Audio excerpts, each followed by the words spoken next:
Hello and welcome to PTC 26, the 48th annual edition of the conference in Honolulu, Hawaii. Joining me now is Randy Brouckman, CEO of EdgeConneX, a global platform of equity. And Randy, it's always a pleasure speaking to you. It's always a pleasure seeing you in Hawaii. I agree. It's always pleasant to be in Hawaii. How many PTCs have you been to over the years, and how has this one compared? You're not the first person to ask me this, and my wife reminded me of this. The first so there's a list on the fridge. That's good. I wish. I gave her one answer, but I think, to the best of my recollection, it was either 2012 or 2013, and I've been at every one, COVID issue aside, so 10, 12. Since then, right? Yeah. So we're on north of more than a decade. Yeah. So I was here when it was more fiber, kind of post the undersea cable, a lot of fiber, the rise of the data centers, the arrival of the bankers. Yeah. And now we see lawyers. And what I'm hearing as well is that the next phase is going to be the application guys, the software guys. I think that's going to. Are you excited about that? I do think so, and I think it'll be just a couple of PTCs from now where we'll be talking about adoption and some of the use cases of AI. Yeah. Not dissimilar, if you remember, to discussions we did 4 or 5 years ago. Where are we at in the cloud adoption? I think we're going to be having similar discussions like that in AI adoption and some of the impacts that it's having. And is the conversation going to move faster than cloud did back in the day? It seems to be the case, doesn't it? Look, agentic AI can deliver a lot of value. You're seeing the uptick in enterprise licenses around AI. You start feeding that information in, building the models around that. There's tremendous efficiency gains to be had. I was with a hyperscale customer last night talking about what they're doing internally. I'm running back to my chief information officer and a few of my key leads. We're going to have a discussion about what else AI can do, even to make us more productive. So it's really something. Yeah. That's interesting. So how do you, as a CEO of a global company, are managing the speed of change, the speed of demand? Because we've seen last year, for example, the hyperscalers took a step back. They didn't stop. They took a step back to reevaluate how to move forwards. It's not a lack of capital, but the world panicked. It was almost the end of the world as we knew it. And it was just a reassessment. And they're backing it out there again. Right. How do you, managing the company that you manage, how do you keep up with those changes? How do you go back to your team and say, like, we need to do this more and change a moving portfolio that's being built as we speak and the future portfolio that's planned? Yeah, a couple of questions. A lot of questions. Sorry. rolled into there. It was 1 year ago, and I think if I look back on our interview, you would have asked me, what do I think of the slowdown, right? We were talking about the short sellers. And all the rest of it. And it was just about this time 1 year ago when I think the world became aware of that. I think, the half a dozen of us that do this at super scale on a global basis for some of the most amazing companies in the world realized they weren't stopping. We realized they were taking a step back to make sure that the path forward was ready, aim, fire versus ready, fire, aim. And sure enough, as that planning happened, it became very clear. Now to the second half of your question, what are you guys doing to deal with this huge amount of demand? For us, I think a few things. The good news is it didn't sneak up on us. I don't think it snuck up for some of my contemporaries as well. There's a lot of folks that are waking up, but I think there were half a dozen of us or 8 that kind of saw this coming. So a few years back, we began a couple of initiatives. One was making sure we were upgrading the basis of design, that it could support densities cloud through AI, plus AI we don't even understand, different chipsets of AI, and doing those things. We call it ingenuity.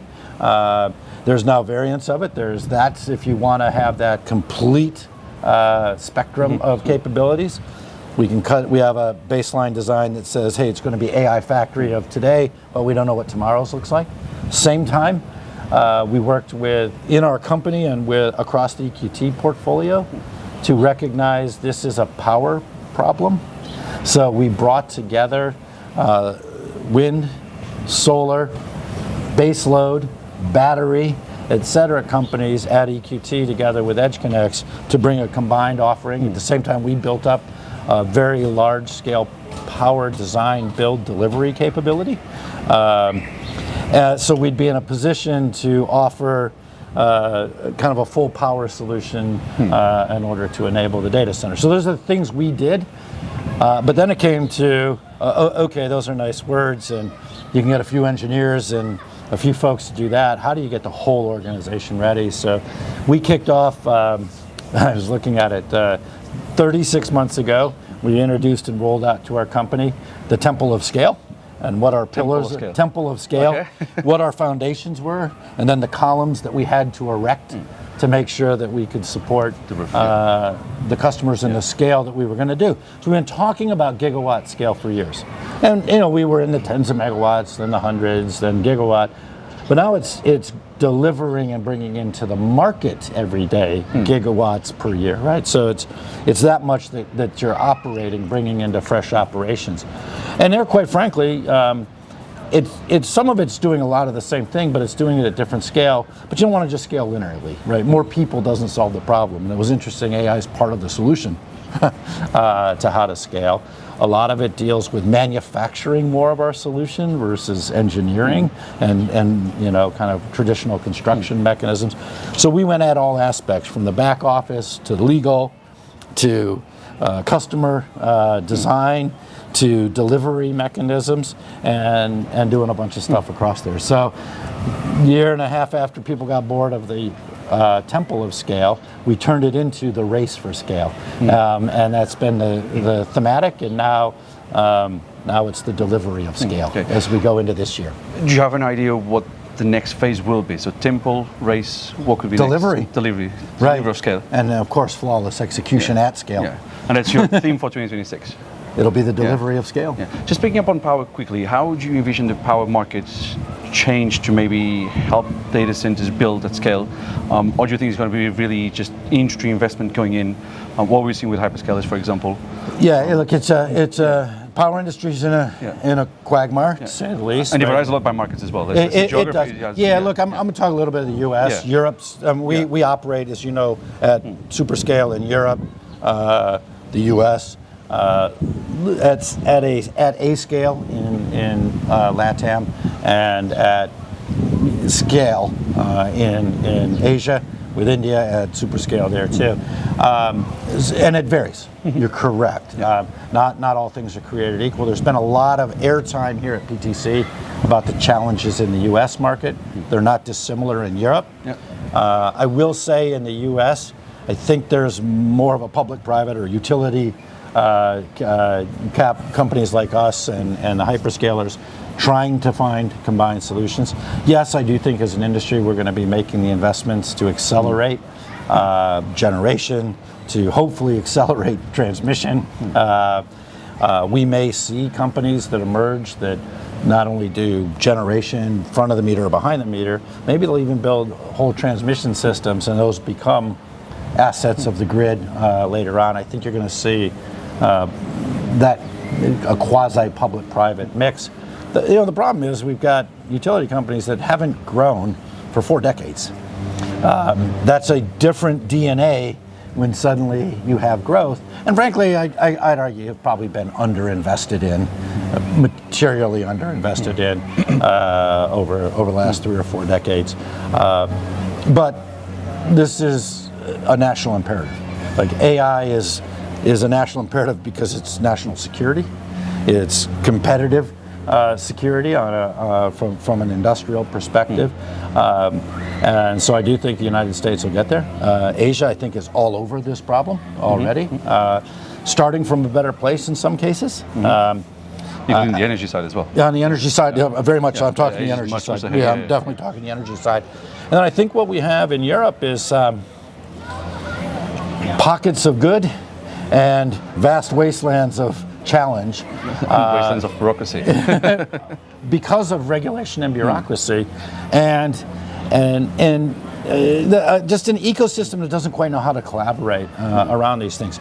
I think it's going to be, it risks being a little bit later in solving its problems. I hope it's a fast follower on this one, but I'm seeing Asia's behavior It seems to be leapfrogging a lot. Leapfrogging Europe in a way right now. On Europe, I mean, usually we hear that Europe is 2-3 years behind US. Do you think this time is 2-3 years, or is it more? Is it less? And the catch-up could happen even faster if they get things right. If they had things right, it wouldn't see that much lag, to be honest with you. And in markets where in markets where there aren't those problems and where there's some of the innovation, there's clean power and some of those things available, we're actually seeing them gobble up and serve the greater European region instead of the flat D markets, for example. We're seeing that already. So it's interesting. We had BTC in the middle of summer last year, which I'm glad we don't. But had we had it in the middle of summer, I would have told you I'm bullish on the U.S., still bullish on the U.S. I'm really bullish on what I see in Asia writ large as well. And I'm hopeful for Europe, but I don't have a lot in my plan in 26 or even 27 in terms of growth. I would have been wrong.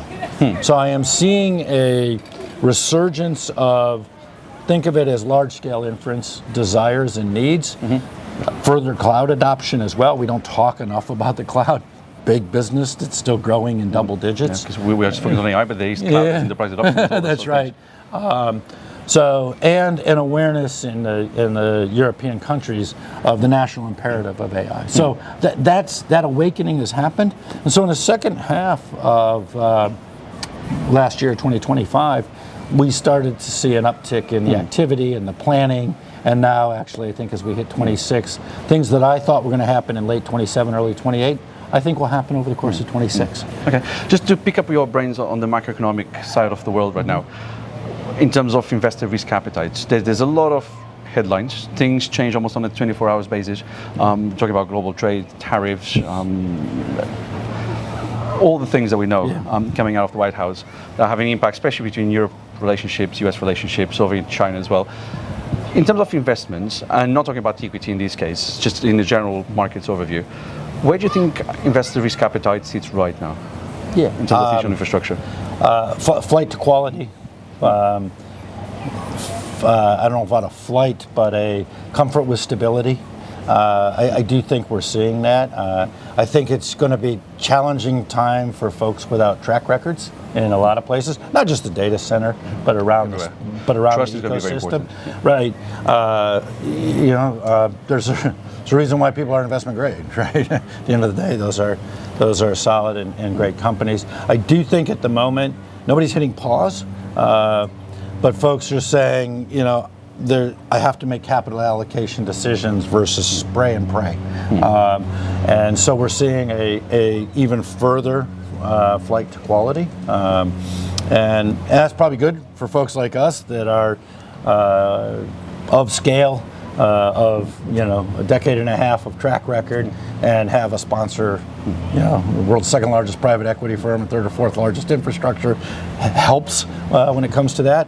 But more importantly, our customers, right, are the ones that what makes us great are the partnerships we have with our customers. Just a quick follow-up on that, and I think I asked you the same question last year. Will there leave room for newcomers to the market? Will startups thrive in this space now? In the data center space? In the data center space, so you think it's going to be really difficult now? Obviously, the answer is yes. Just look at who's talking about their gigawatts today. But I think not all gigawatts or megawatts are created equal. Or get built in the end, even. Or even get built at the end, or financed at the end, or have necessarily the same return economics. I think there's room. I think a few will emerge. I don't know if they'll become global players. I'm not sure global platform like ourselves and a few others that have meaningful operations in Asia, the US, South America, and Europe, which is nice, by the way. When one's up, the other's down. When one hyperscale provider or AI, new hyper AI provider, balances things out over the course of time. I don't think you're going to see a lot of those emerge. But will there be pockets of new? Absolutely. Will there be some big ones? Sure. Will they all survive? Nope. It's part of the game. By the way, part of the tariff rules that are changing, where you have to pay to play and step up, it's going to get rid of a lot of two people in a truck. Hey, I've got land, I'm a data center developer. That stuff's going to go away, and probably should, quite frankly. It doesn't help anybody. It doesn't help the customers, most importantly. It doesn't help the end users. To say I can do it and not deliver it is maybe the ultimate sin. Yeah, and it's been interesting as well to see how passive capital is becoming more owned. They own more the strategy in the companies. They get board seats. They get more involved with the strategy of the companies as well. It's the maturing of the industry, and then all those new players coming in, the regional ones. It's really creating the next wave of M&A in a few years' time, right before our eyes. Yeah, I don't know how much of it'll be M&A. Yeah. I do see. I'm talking maybe five, yeah, 7, 8 I years think down so, the line. right? Not right around the corner. I do see new pockets of capital come in. I think some of the smart LPs that were traditional LPs, some of the smart LPs, pension funds, et cetera, are recognizing the importance, the stickiness, and the longevity of this space. So they're coming in. Now, it's one thing to come in and take a board seat. It's another thing to understand how to manage risk and do some things, because that historically hasn't necessarily been the skill sets that they've had. And this is a risk balancing business, right from capital allocation through, forward investments you need to make and so on. So it'll be interesting to see how that plays out. But we're seeing that capital come in larger chunks through the market right now. I feel we're really at a phase where, the industry is maturing, but we are marrying technology, capital, infrastructure, and structure. It's becoming. It's a good way to say it. It's becoming quite. It's maturing. Right. It's leaving probably the teenage years and going to university at this stage. Yeah, interesting new financial products that are serving different components of the capital stack and serving different segments of the market. Yeah. The conversations are definitely changing. I'm aware of time. Let's go quickly through EdgeConneX. So, before we get into the more philanthropic side of 2026 for EdgeConneX, talk us through the infrastructure side. So what's being developed? What projects are you most excited about? What new projects are going to break ground?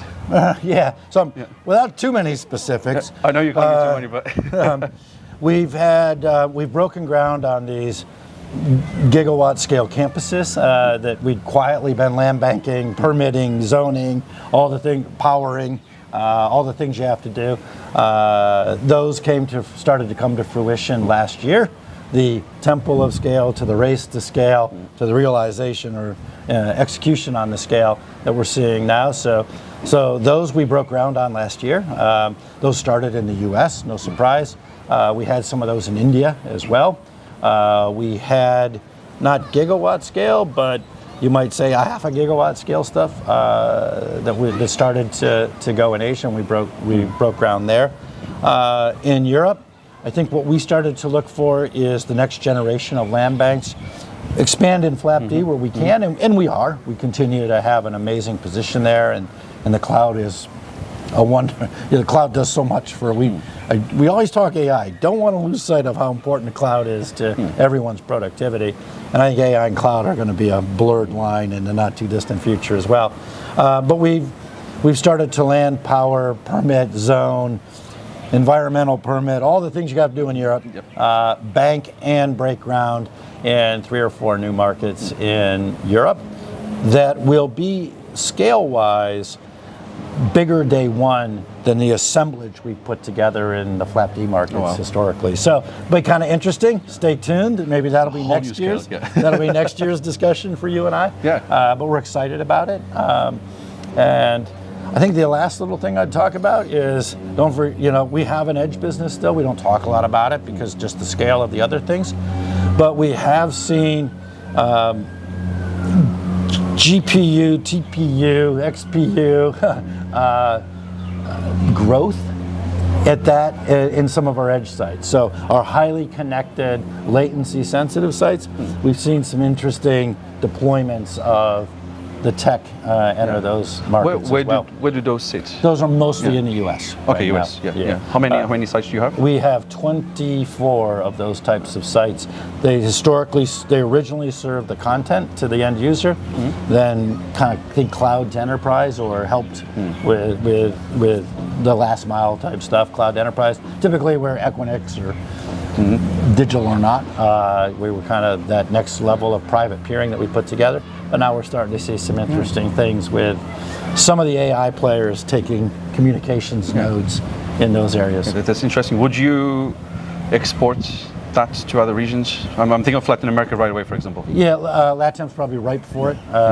We have 3 or 4 of those types of centers in Europe.